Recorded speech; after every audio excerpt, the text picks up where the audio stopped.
చెరువులు ఏ విధంగా చూసుకోవాలి, ఏ విధంగా చెక్ చేయాలి? వారానికి ఒకసారి చెరువులు చెక్ చేసుకోవాలి. చూపించిన విధంగా ఏ నట్ల కింద డెడ్లు ఉన్నాయో చూసుకోవాలి. ఇదిగో అండి, నీటిలో దిగాము.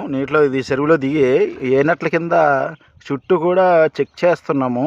అంటే డెడ్లు ఉన్నాయా లేవా అని, బాగుందా లేదా చెరువు చెక్ చేస్తున్నాము. వారానికి ఒకసారి ఈ విధంగా చెక్ చేస్తూ ఉండాలి. మనం ఇలా చేస్తున్నట్లయితే చెరువు ఎలా ఉందో మనకు తెలుస్తుంది. కాబట్టి ఈ విధంగా చేస్తూ ఉండాలి వారానికి ఒకసారైనా.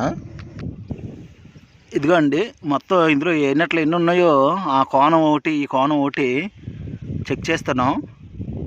ఇలా వారానికి ఒకసారి చెక్ చేసుకుంటే చెరువు బాగుందా లేదో మనకు తెలుస్తుంది. ఈ విధంగా మనకు సజ్జు కూడా బాగా ఉందా అని తెలుస్తుంది. సజ్జు కూడా తీయించుకుంటే బాగుంటుంది. ఈ చెరువు క్లీన్ అయింది, బాగానే ఉంది చెరువు.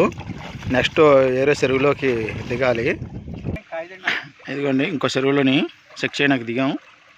సజ్జు ఎక్కువ ఉన్న దాంట్లో మళ్ళీ అదే వాటర్లో మళ్ళీ సీడు వదిలితే బాగా నష్టం వస్తుంది.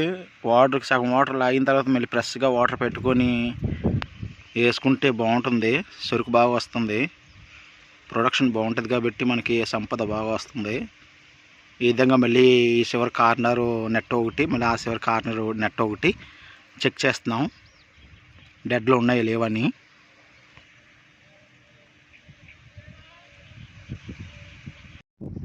ఈ విధంగా ఏ నెట్ల కింద ప్రతి వారానికి ఒకసారి ఈ విధంగా చెక్ చేయాలి. ఏ నెట్ కింద డెడ్లు ఉన్నాయా లేకపోతే బాగుందా. ఏమీ లేకపోతే పర్లేదు, చెరువు చాలా బాగున్నట్టే క్లీన్గానా. Thanks for watching.